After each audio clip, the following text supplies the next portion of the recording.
forever, forever, ever. I don't know how I feel about this lipstick. Like, I feel like it looks too orange on my complexion.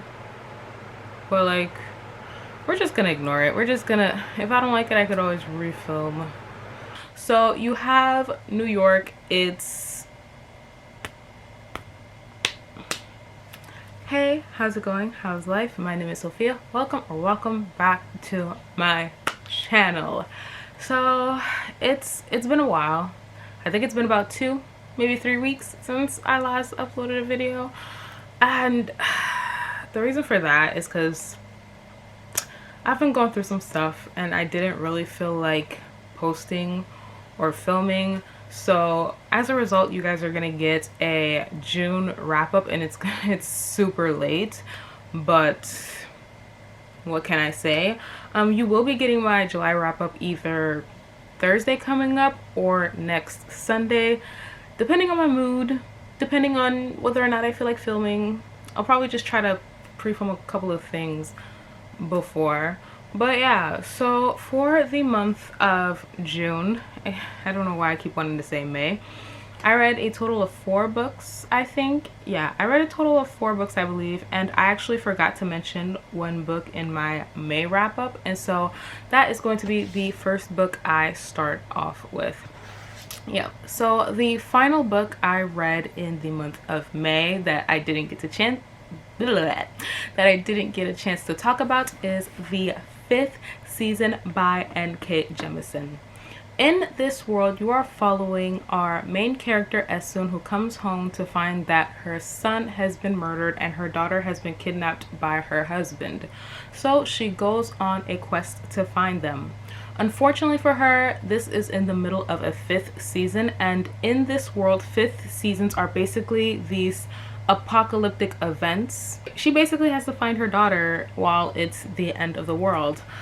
Ooh, with this book, I didn't think I would like it. Like, I had heard good things about this book non-stop. Like, everybody who read this book raved about it, so I was kind of hesitant. I was like, oh my gosh, another hyped book. I don't know if I'm gonna like it. And I will say that it's definitely worth the hype. In terms of characters, you're following 3 different perspectives within the story, and I found that every single character was very unique, had a very distinct voice, and even though they're unlikable, you understand their motivations. N.K. Jemisin does a really good job at character development and giving them motivations and all of that good stuff.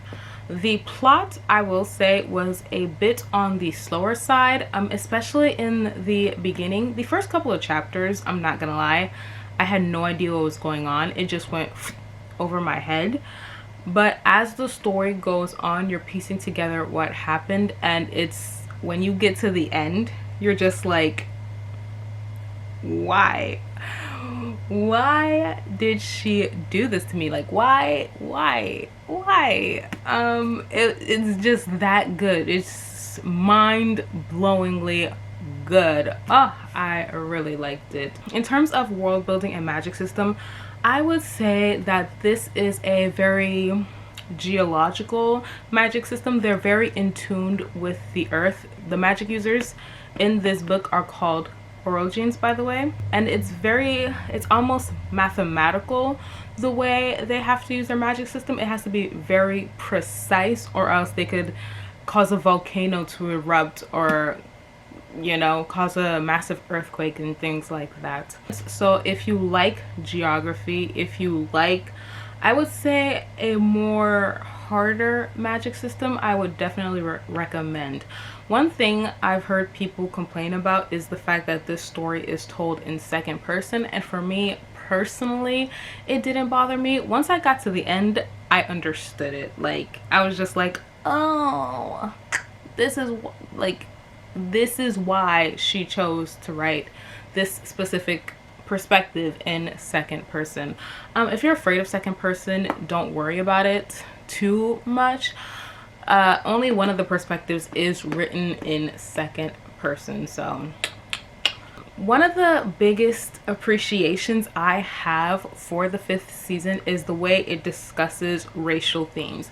Like, racial themes in this story are very heavy, very present, and very in your face. And I personally, I really enjoyed that. You get to see the discrimination that the Origins face, and you get to see how it mirrors our own world, particularly within the Black community. This book is also very diverse. There's a polyamorous relationship. There's also a transgender woman in this. I can't speak too much on the representation, but I haven't heard any negative critiques in terms of the representation in this book. I ended up giving this a 4.5 out of 5 stars. I really enjoyed it, and I would highly recommend picking it up. Okay, so the next book I read, well, the first book actually I read in the month of June. Yeah, in the month of June was The Devil's Thief by Lisa Maxwell. And oh, what can I say about this one? I read not The Devil's Thief. I read The Last Magician last month, and I loved it. It was a pleasant surprise for me, and I highly enjoyed my time reading it. And then I got to the second book, and it's probably one of my most disappointing reads of this year so far. In the first book, you are following our main character. I believe her name is Esta. The entire story takes place in New York, but throughout different time periods. So within this world, you have a barrier called the Brink. And what this Brink does, it basically traps mages or magic users within New York. So you're following our main character Esta as she goes on a heist to find this magical object to bring down the Brink. So this is a YA historical fantasy fiction, and I love the first book. If you look at my previous wrap-up, you know that I just adored it. But with this one, with The Devil's Thief, I was absolutely disappointed. Like, my expectations were so high, and I was just let down. Like I said, in the first book, there are multiple timelines, but I think there's 3 different timelines. But even though you have multiple timelines, you have one specific timeline that you're focused on. The Devil's Thief has 2 different timelines going on, and I'm a person that I struggle with 2 different timelines. It's not my favorite thing to read about, but if it's done well, I can get past it. But with this, it wasn't done well at all. I just wanted to stick to one timeline. I didn't like the jumping back and forth. I would sort of kind of care about one story, and then we would flip back in time, and I'd just be like, oh, now I gotta get reacclimated to this. Okay, whatever, fine. And then another issue I had is the fact that we're following multiple characters, and I like multiple characters. I like large cast of characters, but this was not well done at all. So you have all of these characters, and I felt like you could have cut the perspectives in half and the story would have been the same. Like, it didn't need 20 different characters. And then, like, you had certain perspectives that you would follow, and you would follow them for one chapter and you would never see them again. And I thought that was absolutely pointless. And the entire book, I feel like it also suffered from second book slump. And the reason I say that is because you have all these characters, you have this dual timeline. So everything that happened, every plot point that happened in the story felt like a game of chess. It felt like the author was getting it ready for the third book. And I kind of expect the first book to feel like setup, but to have the second book feel like nothing but setup, it took away from my enjoyment. I didn't like it. I didn't care about the characters. I thought the romance was weak. I thought it could have been better, sis. It could have been better done. It was like the romance in general. You've got the hetero romance, and then you got the female romance, and I thought both of them weren't done properly. I thought both of them lacked that chemistry. They both lacked that slow burn intensity. Like, if you're gonna give me a romance, give me that slow burn, give me that angst. Like, I eat that shit up. But this, I was just like, no thank you, I don't want it. No. The pacing was kind of weird to me. The pacing was very slow to me. But yeah, I think I gave this like a 2 out of 5 stars. It was disappointing. I am intrigued to continue on with the series. However, at this point, it's not my biggest priority. But yeah, that was just most disappointing read of 2020. The next book I read was also a disappointment, and that is going to be Sleeping Giants by Sylvain Neuvel. In this story, you're following Rose. So there's this girl, her name is Rose. She out in the woods, she chilling, she playing, she having a good time. She falls into a hole. Oh my gosh, no way. Turns out she falls into the palm of a hand of like this giant metal hand. And so thus begins the story of this mystery. Like, what is this metal hand? What does it do? Is it aliens? That was a horrible synopsis. Please forgive me. I didn't like this. I listened to this on audio, and it wasn't the audiobook narrator so much as the characters and the format. So I was super excited to pick this up because I heard that the format was like Illuminae. And so I was just like, I loved Illuminae. It was like one of the first sci-fi series I've ever read. And so I was just hyped. I was just like, ooh, yes, give me an adult version of Illuminae. And that's not it. Illuminae is told in interviews, in case files, in pictures, and so much more than this. This is just told entirely through interviews, and that definitely took away from my enjoyment. The reason why I say that is because it's told entirely in interviews, the way their actions are described is kind of weird. So for one example, there's this dude, he's crushing on a girl. He likes this girl.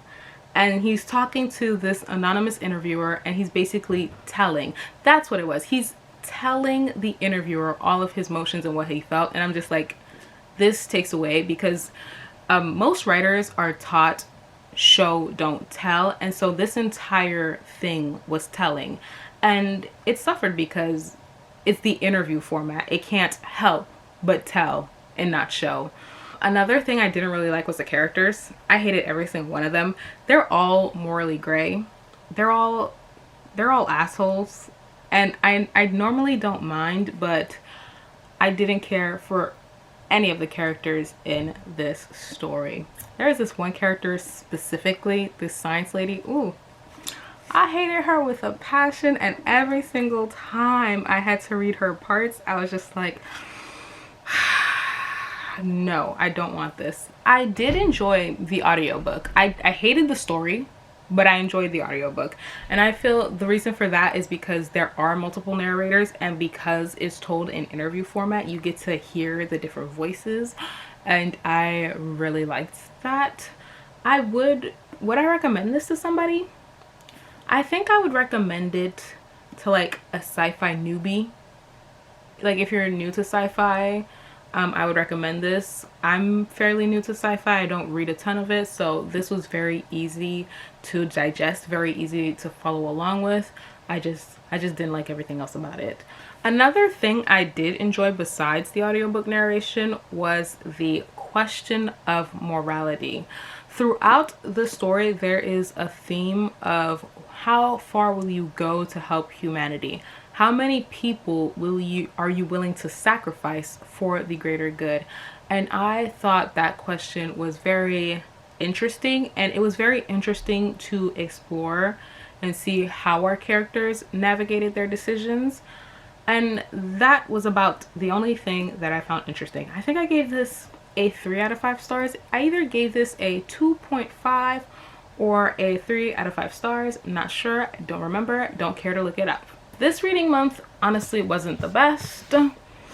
The next book I read was actually a contemporary fiction, which isn't my genre, and that is going to be You Should See Me in a Crown by Leah Johnson. In this story, you are following our main character, Liz Leidy. Liz Leidy has her future set. She's got a scholarship lined up. She's ready to graduate top of her class. She's already gotten into the college of her dreams, all of that good stuff, until one day her scholarship falls through. So Liz decides to run for prom queen because the winner wins a cash prize of about $10,000.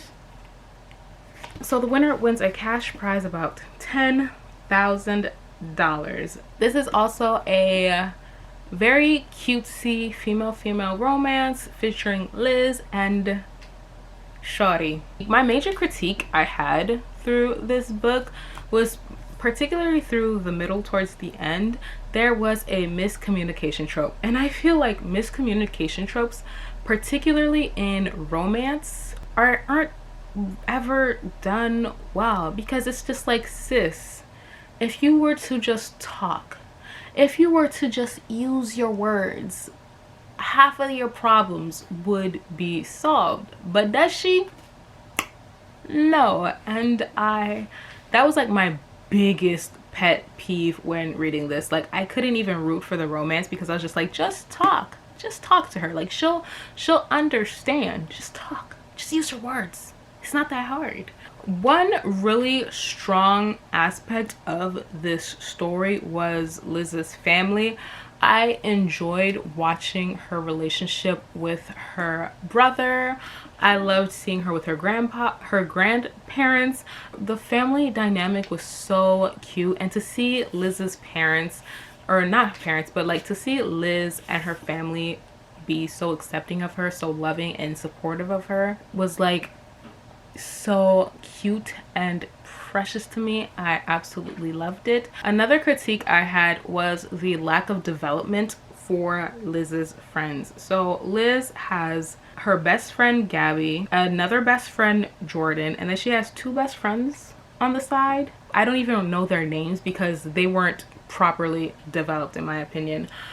You could have just cut those friends out and the story would have been exactly the same, or you could have just made those two characters into one character and the story would have still been the same. Honestly, I didn't see the purpose of those other two friends. Gabby was a pain in the ass, very microaggressive, trigger warnings for homophobic microaggressions. I hated her. I couldn't stand her, to be honest. I was just like, what kind, why? One thing that was very interesting that I got from the story was the idea of the Leidy way. Liz doesn't get the chance to feel her emotions. She doesn't really get the chance throughout the story to take in her emotions, process her emotions, and make healthy decisions moving forward. I mean, I guess towards the end, but throughout most of the story, she doesn't get that chance. She doesn't really communicate her needs when it comes to the people around her, simply because the Leidy way. And that made me think of being Black in America, or like being Black in general. Particularly, this is based off of my personal experience, so if you don't relate, that's fine. But like, on my personal experience, I feel like Black individuals are raised to be strong. You're raised to like keep your head up high, don't let anybody get you down, like keep your back straight. And oftentimes, particularly within Black culture, we're not given the opportunity to feel our emotions, to process our emotions, and to process our trauma.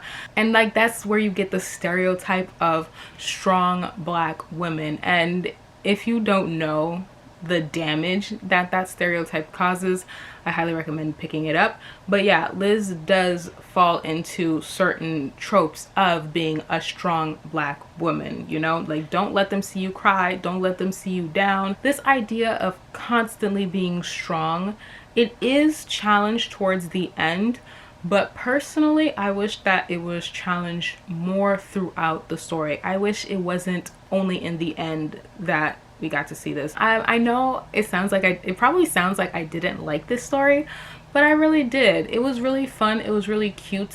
Other than those few critiques I had, I really enjoyed it. I gave this one a 4 out of 5 stars. Those were the books I read in the month of June.